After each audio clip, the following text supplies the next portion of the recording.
pagi Anda semuanya. Bagaimana pada pagi hari ini? Sudah siap mengikuti pembelajaran? Oke, baik. Anda, sebelum kita mulai pembelajaran pada pagi hari ini, tolong lihat sekitarnya terlebih dahulu. Sampah yang ada di bawah meja tolong dipungut dan dibuang ke tong sampah. Nah, Anda yang ada di belakang tolong rapikan kursinya. Oke, baik Anda. Ada yang tidak masuk pada hari ini? Oke, nanti Bapak akan mengecek kehadirannya.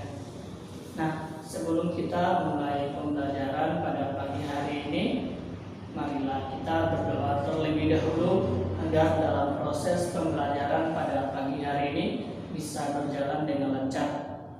Untuk ketua kelas, tolong pimpin teman-temannya untuk berdoa. Oke, terima kasih kepada ketua kelas. Nah, Anda, kita akan membahas materi baru hari ini. Namun sebelumnya, Bapak akan mengecek kehadiran terlebih dahulu.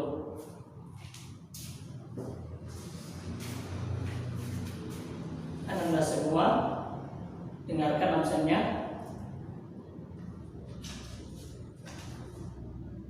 Yolanda, Namira, Gani, Bene,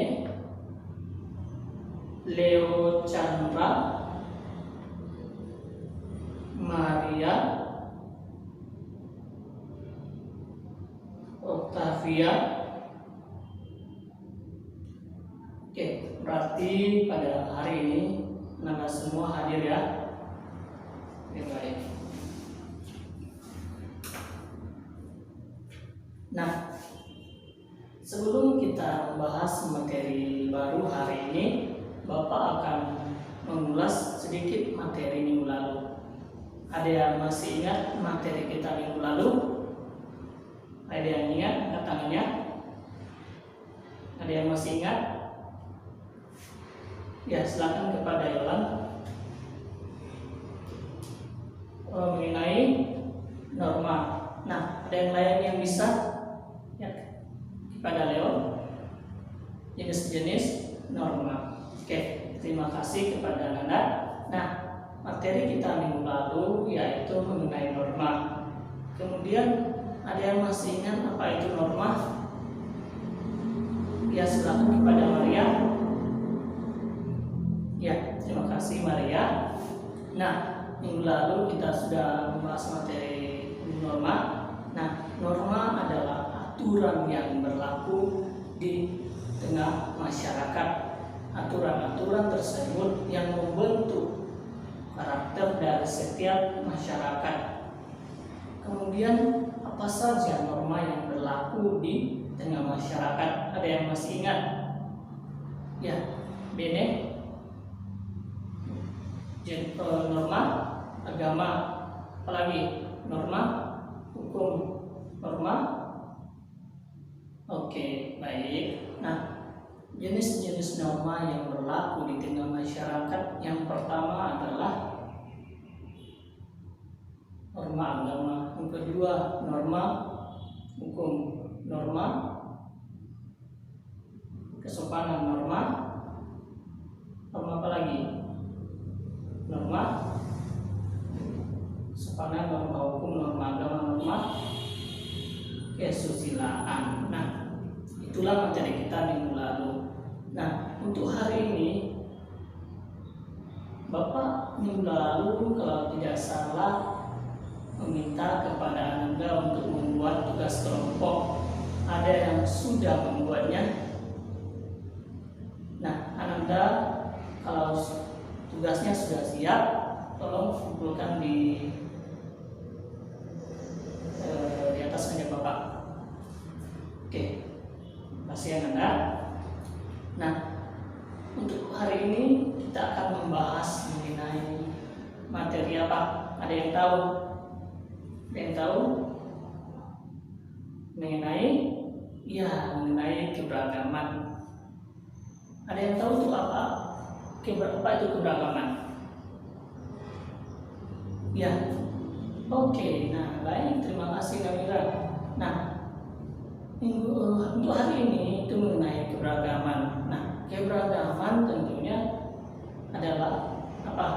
Suatu kondisi yang ada di tengah masyarakat, di mana terdapat berbagai perbedaan. Perbedaan apa saja? Dilihat dari perbedaan agama, perbedaan suku, perbedaan adat istiadat dan sebagainya. Oke. Karena materi hari ini ada 3 subbagian yang akan kita bahas. Yang pertama mengenai pengertian keberagaman, yang kedua faktor apa? Faktor keberagaman, dan kalau waktu memungkinkan Bapak juga akan membahas mengenai dampak yang akan ditimbulkan dari keberagaman itu sendiri. Oke. Nah, pengertian keberagaman. Ketika kita berbicara keberagaman, apa yang terbayang bagi Anda? Ya, silakan Bene. Iya, betul. Keberagaman agama. Ada yang lain? Ya, suku. Keberagaman suku. Nah, tadi Bapak sudah menjelaskan mengenai keberagaman, bahwa keberagaman adalah suatu kondisi di tengah masyarakat yang mana terdapat berbagai perbedaan, seperti tadi perbedaan suku, perbedaan agama. Itulah pengertian secara singkat dari keberagaman. Nah, untuk yang kedua adalah mengenai faktor-faktor apa saja yang mempengaruhi keberagaman yang ada di Indonesia. Ada yang tahu apa saja faktor atau yang melatar belakangi dari keberagaman itu sendiri? Ada yang tahu? Ya, silakan kepada Leo. Faktor letak strategis, ya. Nah, kenapa letak strategis Indonesia bisa dikatakan sebagai faktor yang mempengaruhi keberagaman di Indonesia? Kenapa? Ya, silakan Maria. Oke, terima kasih Maria. Nah, Ananda, faktor pertama adalah faktor letak strategis Indonesia, yang mana Indonesia berada di titik strategis antara dua samudra dan dua benua. Kenapa? Karena data Indonesia yang strategis, sehingga negara-negara asing mudah sekali untuk masuk ke Indonesia melalui jalur perdagangan. Nah, kemudian tapi kok letak strategis Indonesia menjadi faktor penyebab keberagaman yang ada di Indonesia? Kenapa bisa terjadi? Iya, betul. Terima kasih Leo. Nah, letak strategis Indonesia kenapa menjadi salah satu penyebab keberagaman? Karena orang-orang yang datang ke Indonesia itu orang-orang negara-negara asing itu melalui jalur perdagangan awalnya, kemudian menetap. Setelah menetap, kemudian mereka melanjutkan kehidupannya di Indonesia dan menikah dengan orang Indonesia. Itu akan menghasilkan keragaman ras, agama, budaya, dan sebagainya. Terus kenapa orang asing mudah sekali atau negara asing mudah sekali masuk ke Indonesia? Ada yang tahu? Ya, betul yang dikatakan oleh Leo, bahwa mudahnya negara asing datang ke Indonesia itu karena ada apa? Perjanjian yang ada. Kemudian kerjasama yang ada di negara Indonesia, kemudian negara asing. Tentu tidak mudah negara asing datang ke Indonesia, harus mematuhi berbagai aturan-aturan. Oke, nah itu adalah faktor yang pertama. Kemudian faktor yang kedua, ada yang ingat, ada yang tahu? Ya, silakan Maria. Ya, faktor yang kedua adalah apa? Perbedaan kondisi alam. Kenapa perbedaan kondisi alam di Indonesia menyebabkan keberagaman yang ada di Indonesia? Ada yang tahu? Ya, silakan kepada Bene. Ya, betul bahwa perbedaan kondisi alam Indonesia tentunya akan menghasilkan perbedaan yang ada di Indonesia. Kita lihat masyarakat yang ada di hidup di tepi pantai, kemudian masyarakat yang ada di pegunungan, itu berbeda mata pencahariannya, berbeda rumahnya, kemudian berbeda apalagi kebutuhannya. Kita lihat di masyarakat yang hidup di tepi pantai itu mata pencahariannya adalah nelayan. Kemudian masyarakat yang ada di pegunungan itu berkebun, bertani, itu adalah dari jenis mata pencahariannya. Kemudian jenis rumah yang dibangun di tepi pantai itu berbeda dengan rumah yang dibangun di pegunungan. Oke, ada. Nah, kemudian ketika kita berbicara mengenai faktor yang mempengaruhi keberagaman di Indonesia, apa yang mungkin terbayang bagi Anda, atau adakah yang Anda temukan di sekitar Anda mengenai faktor-faktor tersebut? Ya, silakan kepada Namira. Berarti di lingkungan Namira ada masyarakat yang berbeda. Berbeda apa? Berbeda agama. Oke, nah coba Anda amati di sekitaran Anda, tetangga Anda, apakah mereka memiliki memiliki agama yang sama, suku yang sama? Pastinya tetangga Anda ada yang suku Jawa, suku Minang, suku Batak dan sebagainya. Itu adalah contoh terkecil dari keberagaman yang ada di Indonesia. Nah, kemudian kita masuk mengenai faktor yang ketiga. Ada yang tahu faktor ketiga dari faktor keberagaman itu sendiri? Ada yang tahu? Ya, kepada siapa namanya?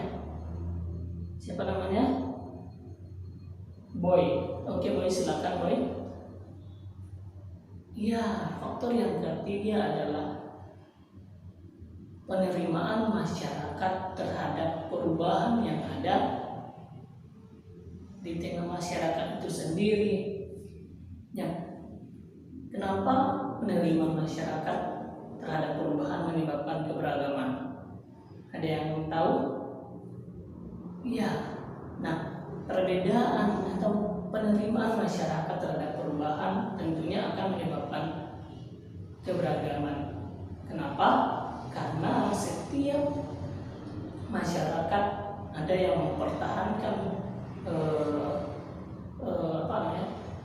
akan mempertahankan kebudayaan lamanya, ada juga yang menghilangkan kebudayaan lamanya. Nah, kita lihat contohnya adalah masyarakat primitif yang ada di masyarakat yang ada di Jawa, suku Baduy contohnya.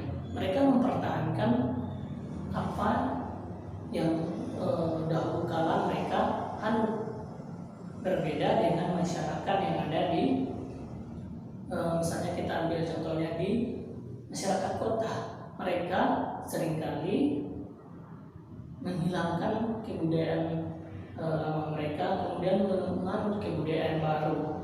Itu adalah sesuatu hal yang keliru. Masyarakat boleh saja menganut kebudayaan kebudayaan baru, namun kebudayaan lama tentunya tidak boleh dihilangkan karena sudah menjadi ciri khas kebudayaan mereka itu sendiri. Nah, kenapa seringkali kebudayaan lama itu bisa hilang begitu saja di tengah masyarakat? Ada yang tahu? Ya, karena di tengah masyarakat perubahan yang masuk di tengah masyarakat itu tidak dipilah-pilah terlebih dahulu, sehingga mudah sekali mereka terpengaruh. Kita lihat contohnya, jika menonton film-film dari negara lain, contohnya kebanyakan adalah film Korea yang diminati oleh kaum Hawa. Nah, film-film Korea tentunya tidak asing lagi bagi kaum Hawa. Mereka mengakui bahwa film Korea itu romantis, film Korea itu bagus ditonton. Nah, itu adalah contoh terkecil dari bentuk pengaruh dari keberagaman yang ada di Indonesia. Nah, masyarakat yang menganut keberagaman tersebut akan mengikuti kebudayaan tersebut. Contohnya tadi, pelajar yang akan mengikuti gaya Korea, rambutnya dicat lah, cara berpacarannya begitulah begini. Itu hal yang suatu hal yang perlu kita pahami, bahwa keberagaman atau pengaruh yang masuk ke Indonesia itu akan menghasilkan keberagaman di Indonesia.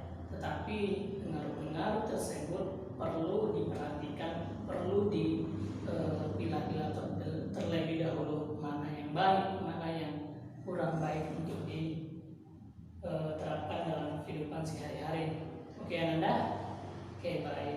Semangat dalam proses pembelajaran ini, meskipun cuaca kurang mendukung ya.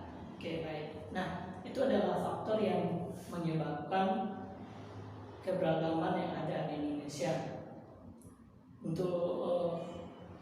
Kemudian kita akan masuk materi materi mengenai jenis-jenis keberagaman yang ada di Indonesia. Apa saja? Ya, jenis yang pertama adalah keberagaman agama.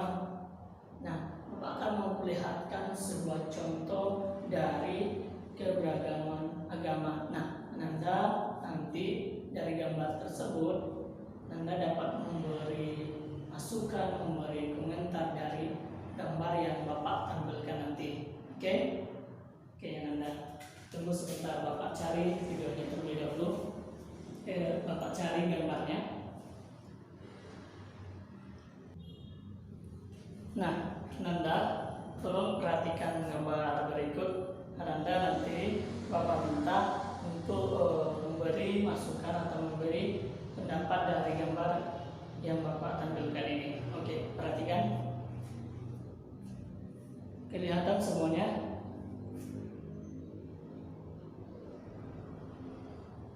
Kelihatan ya?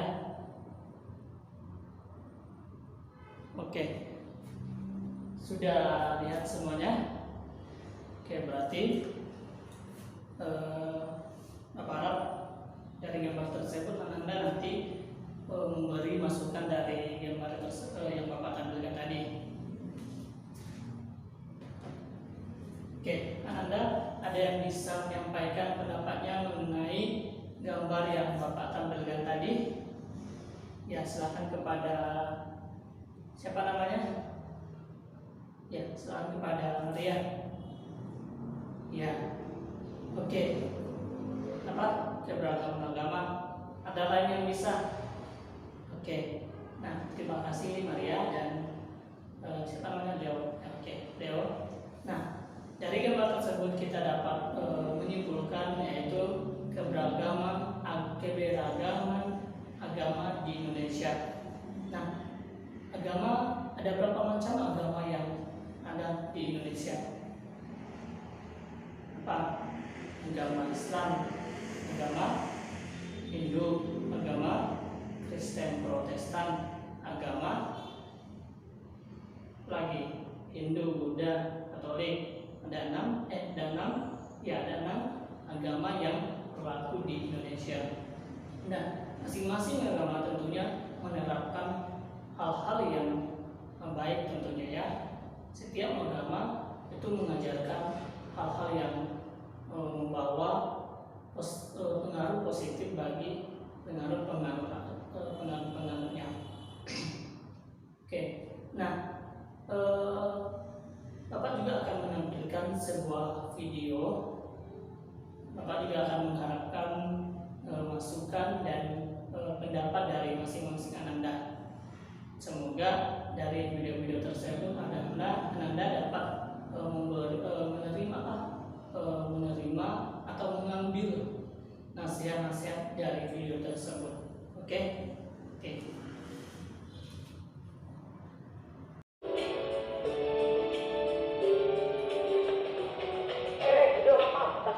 Hari lembang teh pakai mata, ulah pakai hidung. Memang benar. Rata-rata orang Sunda itu bodoh-bodoh. Kalau jalan itu pakai kaki, kita pakai mata. Hari mana anak sana ngajak ribut tuh orang, maju ke dia. Beta tak ada maksud untuk bertengkar di sini. Beta cuma mau ngasih tahu saja. Kalau jangan pakai kaki, kita pakai mata. Amun mana kisnya, nah itu kudu udah berkurang. Nah, arek nggak bagus. Tadi beta sudah bilang maaf toh. Tadi beta tak sengaja. Beta minta maaf. Nasib boga kulit hidung jadi dengan tingali. Kan jaga ngomong kau. Mana jamaah Kristen udah urusan batur. Jangan bawa nama agama dong. Saya datang sini untuk berhentikan keributan. Mau memberhentikan keributan? Woi, maksud gua apaan? Peri bukan sebarang peri. Sekarang zamannya peri di Indonesia. Nih yang kayak gini bisa memecah belah bangsa Indonesia. Ya, mereka ini harus cepat disingkirkan. Saya setuju. Karena kita harus mempertahankan kesatuan kita ini. Saya nggak setuju. Karena kalau kita menyingkirkan orang ini dapat menimbulkan masalah baru. Saya nggak suka dengan orang berhenti. Ini yang kita tahu bahwa bangsa Indonesia ini katanya dapat terpecah belah. Tahu bukan sebarang tahu. Tahu yang paling enak ada di Indonesia. Lalu, apakah kamu tahu caranya untuk mempersatukan kita sebagai bangsa Indonesia? Maklumlah, orang miskin itu nggak kerja apa-apa.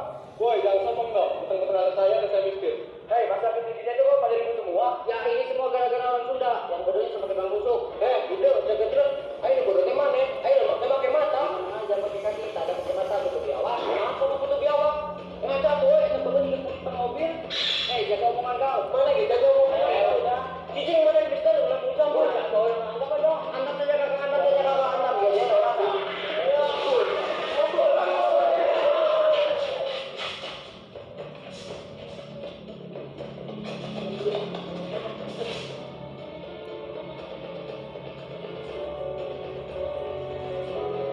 Kalian apaan sih? Udah kayak kecil tau. Masalah perbedaan itu dipermasalahkan. Bangsa Indonesia tidak mengenal yang perbedaan. Kalian tahu sebenarnya apa? Ini Tunggal Ika. Itu sebenarnya kita.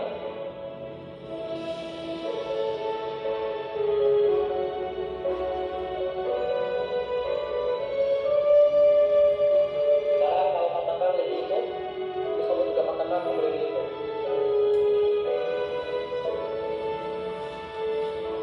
Saya jelaskan apa maksudnya. Satu lidi itu bisa cepat berkata karena sendirian, karena tanpa ada bantuan orang lain. Terus kenapa satu lidi itu yang terlihat tidak bisa kata? Karena mereka kuat. Mereka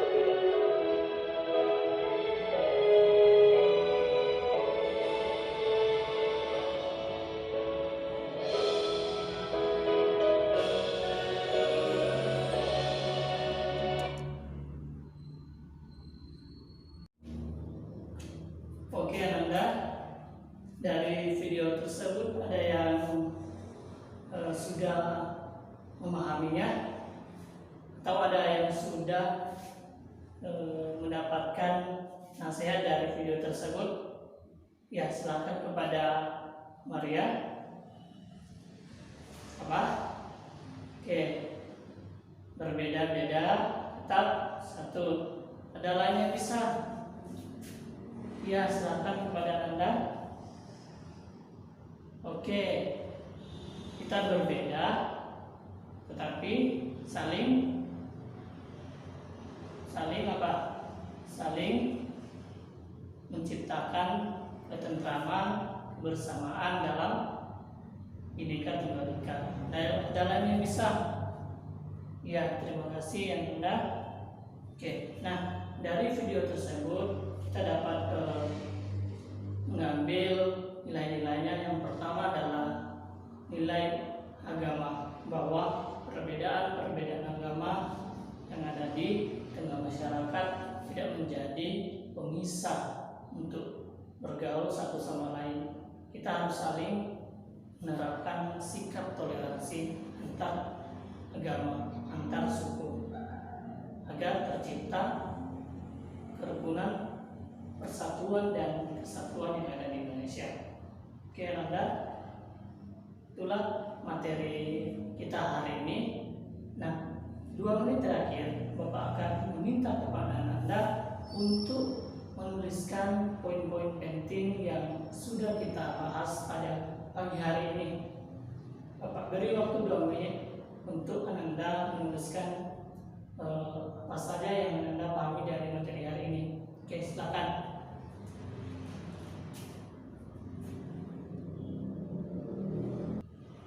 Oke, Anda tinggal 1 menit lagi.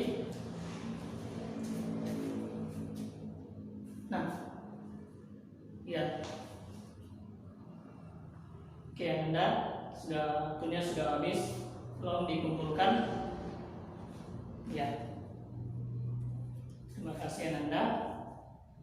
Oke, pada pagi hari ini pembelajaran kita Bapak cukupkan sampai di sini. Untuk pertemuan selanjutnya, tolong Anda baca materi yang akan kita bahas minggu depan, dan Bapak akan memberikan tugas melalui ketua kelas nantinya. Oke Anda, pada pagi hari ini Bapak cukupkan, dan apabila ada salah kata-kata yang Bapak ucapkan, Bapak minta maaf. Selamat pagi dan selamat mengikuti pembelajaran berikutnya.